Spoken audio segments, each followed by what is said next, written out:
Good evening, Tansei Anin. Welcome to APTN National News. I'm Daryl Stranger. 8 bodies were found on Akwesasne Mohawk Territory, 6 on Thursday and an additional 2 on Friday. They were discovered while searching for Casey Oakes, who was last seen leaving the Snai area of Akwesasne in a small vessel on Wednesday evening. Here's Annette Francis with more. At a late afternoon press conference, Akwesasne police confirmed the bodies of 6 adults and 2 children have been located. Today, 2 additional bodies have been recovered. 1, an infant, a Canadian citizen of Romanian descent, and 1 adult female believed to be an Indian national.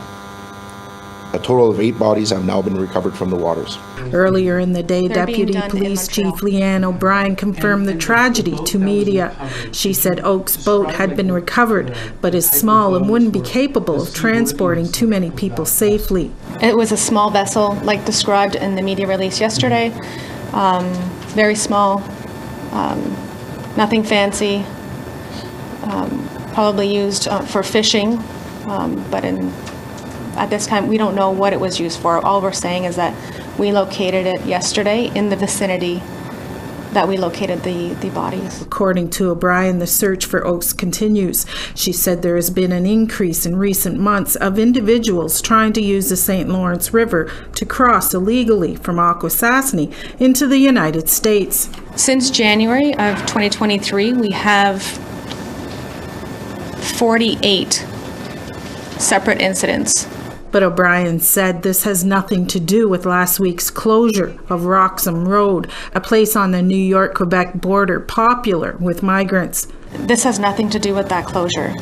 That closure was people seeking refugee, leaving the U.S. to Canada. These people were believed to be gaining entry into the U.S. It's completely opposite. Akwesasne police confirmed the deceased are made up of 2 families, one consisting of Romanian nationalities and the other of East Indian. But police would not confirm if Oakes or his boat were involved in this incident. Annette Francis, APTN National News, Akwesasne Mohawk Territory. The government of the Northwest Territories is one step closer to implementing the United Nations Declaration on the Rights of Indigenous Peoples. Our reporter Charlotte Moore-Jacobs has that story. The N.W.T. Legislative Assembly introduced a new act adopting UNDRIP this week. Premier Carolyn Cochrane says the move will give more teeth to laws that require the territorial government to consult with Indigenous groups. Hard work is just beginning. It's not about just putting a bill out there and say we recognize your rights. We've been doing that too long. All governments, except for the Indigenous governments, have been doing that too long. Indigenous leaders from the Métis Nation, as well as representatives from the Saulteaux, praised the bill as a blueprint for partnerships. Small communities or any northern communities, there's a lot of our rights are not really recognized. We're not really given the equal opportunities. For one example is our traditional knowledge. It's not recognized. It's not given the equal footing as scientific knowledge. So that's one small example of what we can do together with this bill. The APTN National Assembly rejects the Canada's Act respecting the United Nations Declaration on the Rights of Indigenous People in its entirety, and instructs the Dene Nation. But not everyone is so keen on the bill. Last summer, the Dene Nation rejected the motion. Dene Nation might not agree with it, but we have chiefs, part of the Dene Nation, that do agree with it. So the work that we're doing, the Memorandum of Understanding, will not be 100% by all Indigenous governments. It's a majority. Chief Danny Gaudette of the Delaunay government says the bill is a way forward to hold the GNWT accountable when it comes to UNDRIP. Over the years, we've come to realize that we're not going to get everything we want today. We're not going to get everything we want at one table or one sitting. It's a long process that's going to continue to build our capacity, build our strength, build our ability to start looking after ourselves again. And it is the only community in the N.W.T. with self-government. While a Council of Leaders has a memorandum of understanding with the territory, there's no set time when an action plan will roll out. Charlotte Mort-Jacobs, APTN National News, Yellowknife. To Vancouver now, where the Squamish First Nation announced plans to develop more land in the housing-starved region. They are just one of several First Nations to emerge as serious land developers in the area. CTV's Ben Milger has the story. Big changes will soon be coming to areas at the north end of the Second Narrows and Lions Gate bridges, along with part of Squamish and a Sunshine Coast shoreline. We are, as a First Nation, going to be building cities, that we're going to be building and expanding the existing cities within the Lower Mainland. As work begins in earnest to construct 6,000 new rental homes at Sinnock at the south end of the Burrard Bridge, the Squamish Nation and its development arm have now turned their attention to an additional 350 acres they have complete jurisdiction over. For a long time, the fight was to get a seat at the table, but where we're going now is we're actually going to be the ones creating the table and inviting others to sit at our table. They will build residential, commercial, and industrial projects, some in mixed-use developments, and say their ambitious plan will have a major impact on one of the biggest issues facing Metro Vancouver and surrounding communities. We are keenly aware of the housing shortage and the crisis that's facing the Lower Mainland, and this forms part of the solution. So that it will be addressed as part of the work that we're going to undertake. Squamish Nation elected chairperson Kel Salem reflected on the colonialism that denied prosperity to the Squamish people beginning at the time of European contact. There's a history of where we've been and the things that have happened that really denied or delayed the success of our community and the challenges, the roadblocks that were put up, the injustices that happened that really set our people back. Over the next 12 months, the Development Corporation will conduct comprehensive land use plans for the sites, and in a year's time, the Squamish Nation will unveil its vision for reshaping large portions of the region and generating economic prosperity for future generations. Ben Milger, CTV News, Vancouver.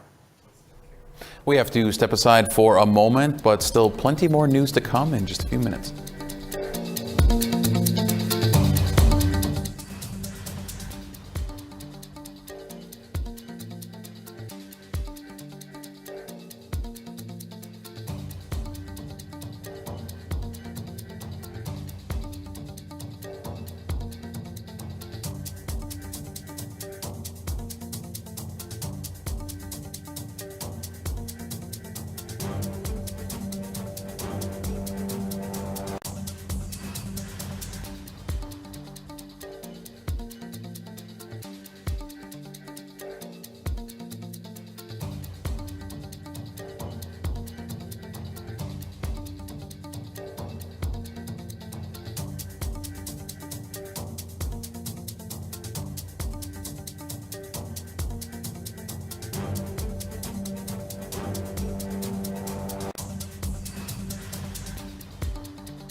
Welcome back to APTN National News. Legal experts are weighing in on new amendments to the criminal code that will make it harder for people in pretrial custody to get bail.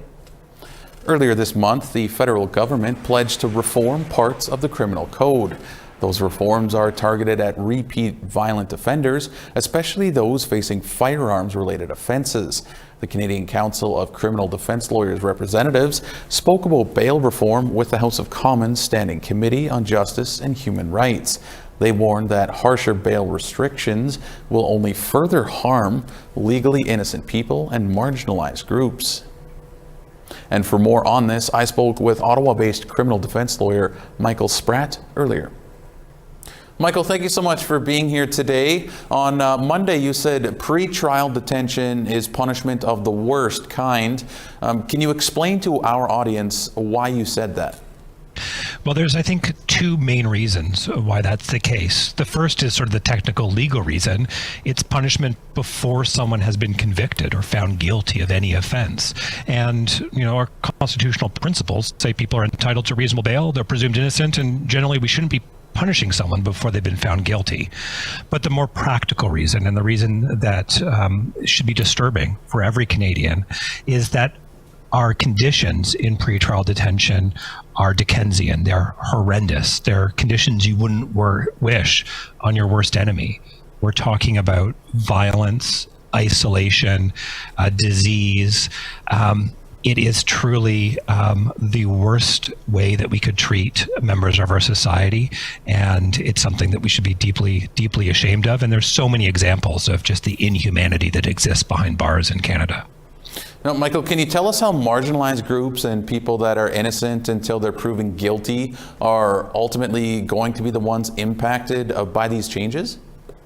Well, we know from just looking at the cold numbers that marginalized groups, Indigenous people, non-white Canadians, people with mental health issues, people with addiction issues, these are the people who are disproportionately filling our jails. And there's a number of reasons for that. We can look at the systemic racism and bias that we have in the system. We can look at sort of the colonial system that we've developed in the first place. But at a practical level, there is an advantage that you have when you are rich and privileged, when you are seeking bail.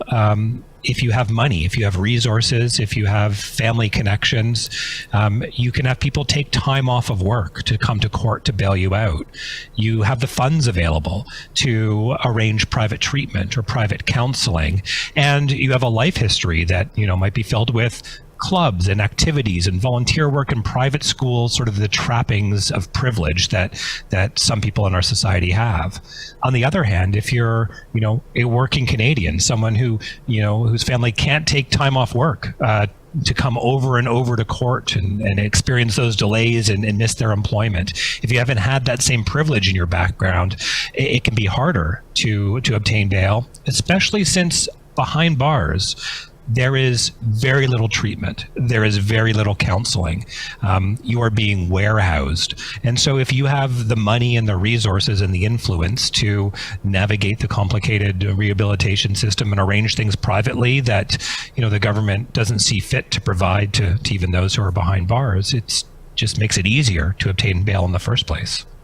Well, the federal government says there's concerns of public safety and rising crime, which is why it's pushing these changes. What are your thoughts on that?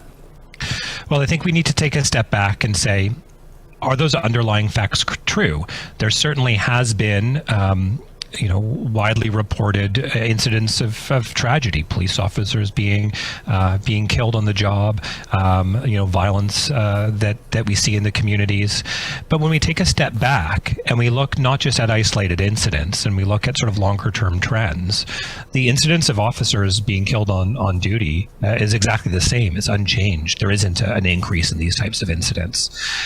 If we look at sort of violence in our communities, there might be a recent spike in some of that violence, but the long-term crime trends show that we have never actually been safer as a community.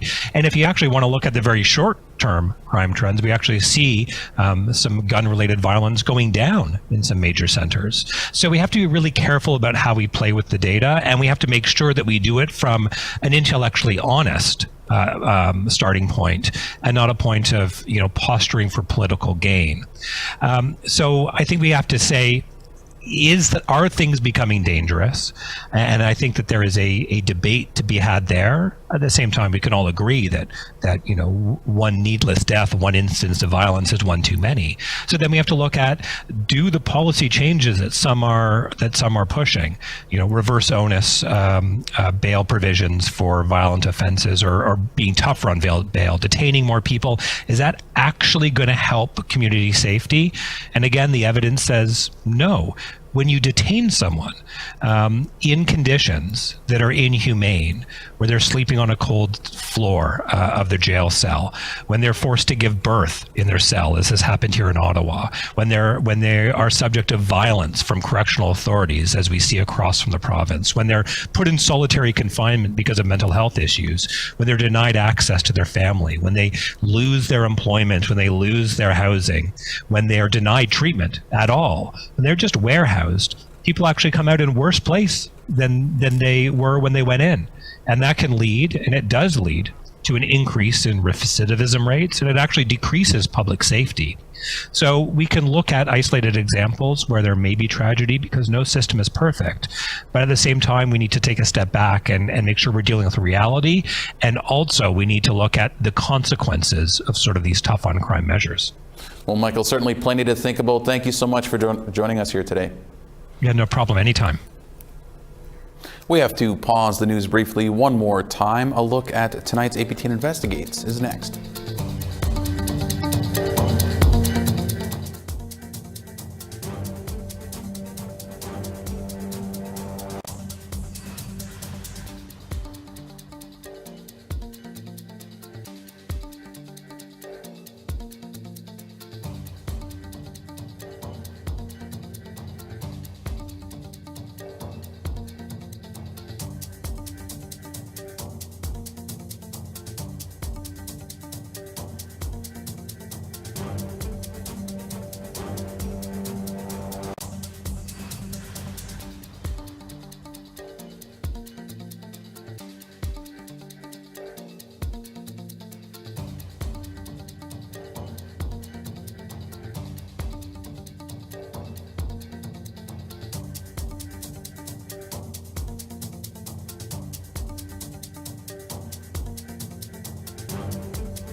Welcome back. It's time now for our photo of the day.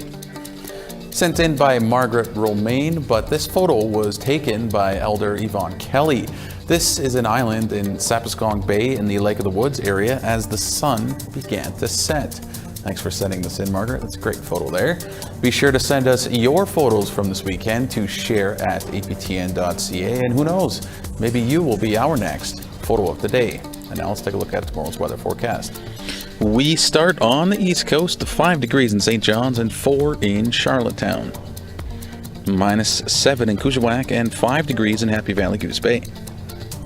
2 degrees in Quebec City and 8 in Montreal. 15 in Toronto and 1 degree in clear in North Bay. Timmins is looking at -6 in snow and 0 in clear in Thunder Bay. -17 in Churchill and snow and -1 in Norway House. -1 in Barons River and -1 in Winnipeg. Regina is looking at +1 and Saskatoon is looking at 2 degrees.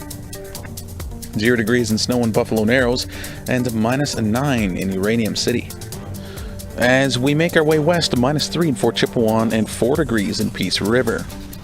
7 in Edmonton and 8 in Calgary. 8 degrees in Vancouver and 7 in Bella Coola. 7 degrees in Sandspit and 0 in snow in Fort Nelson. Beaver Creek is looking at -6 in snow and Rock River -14 in snow. -8 in Norman Wells and -12 in Yellowknife. -12 in Fort McPherson and -12 in Inuvik. -21 in Cambridge Bay and -18 in Whale Cove. -24 in Arctic Bay and -18 in Clyde River. APTN Investigates returns tonight with the final in a 4-part series, Inside Corrections. Video journalist Tom Fenario examines the contrast between 2 forms of incarceration in Canada's correctional system. Tom joins us now from our Montreal bureau. Tom, thanks so much for joining us here. Your episode is the last of APTN Investigates' 4-part Inside Corrections series. How does your episode relate to the others? Well, the other 3 episodes that came before me were more about injustices inside prison, life inside prison. In the case of last week's episode, wrongful convictions. But mine is going to be a bit more about what happens when people get close to leaving prison, meaning what happens when they are at the end of their sentences or when they get day parole, when they're very close to getting full parole. And so mine is going to look into who are we sending back out into the world, where is that going right, where is that failing, and how we can do better. And Tom, why is it called The Prison Within? What made you come up with that title? I got a little fancy of this one here. With I should give a shout out to Cullen Crozier, my producer, who also helped with that title. It has to do a bit with, well, part of the story touches on the super maximum prison, which is about 50 kilometers north of Montreal. It's the only one in Canada. It is a prison within a larger prison complex, so there's sort of a physical prison within a prison. Another reason is sort of the more symbolic prison within inmates themselves that they need to get through, the idea of like how so many of them are fighting through traumas that have never been addressed, so they need to address the prison within themselves in order to rehabilitate. And finally, the sort of an unspoken prison within, I think, of bureaucracy and how it moves very slowly, not just in Canada, but everywhere, and how sort of the prison within the systems that we have created that sort of prevent us from breaking through sometimes. Well, that's certainly a great title, Tom. And last one for you here. For you, what are the most pressing issues going forward? Oof, okay, if I can summarize it quickly, there's sort of a chain reaction to how people get help in prisons in Canada. In order to get, especially in dealing with Indigenous issues, Indigenous culturally appropriate services for Indigenous people, you need to be at a certain level of security risk. However, time and time again, studies have shown that the way we classify security risks in Canada is biased and discriminates against Indigenous people. And this is taking way too long to address.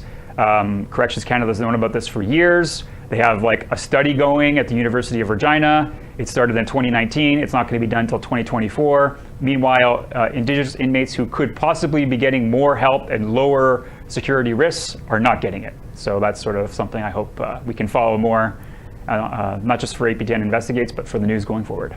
Well, Tom, that's really well said. Certainly look forward to your piece tonight. Thanks so much for this. Thanks for having me, Daryl.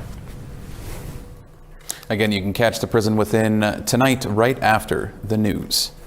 Well, boxing is a popular sport in the Eskasoni First Nation. Dozens of young boxers swing left hooks at the Red Tribe Boxing Club, but they will not be going to the upcoming North American Indigenous Games. Angel Moore explains.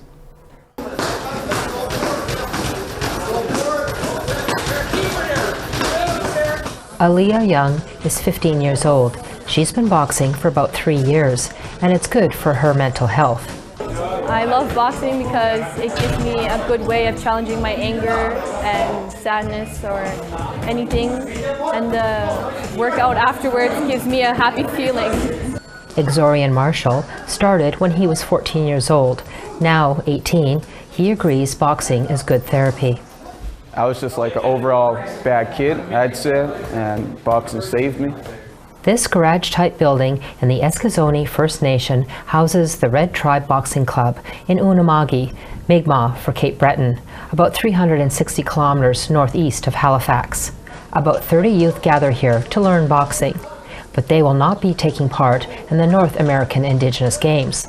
That's because NAG hasn't hosted boxing for almost 15 years.